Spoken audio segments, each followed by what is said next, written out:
guys? I hope you're having a blessed day. This is the second video in one day, so let's get it.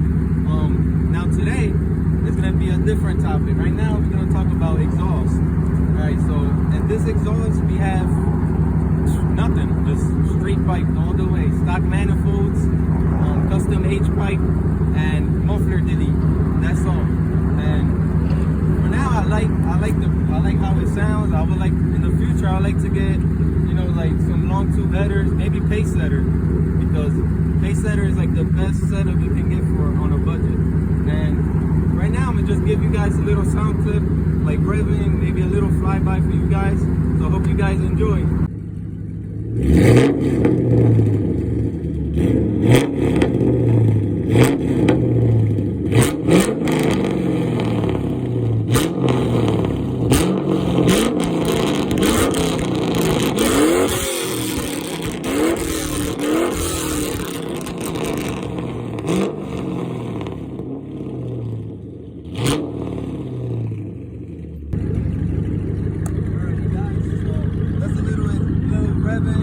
And now we're gonna do, I'm gonna pull out and just give you guys a little rolling shot of the car.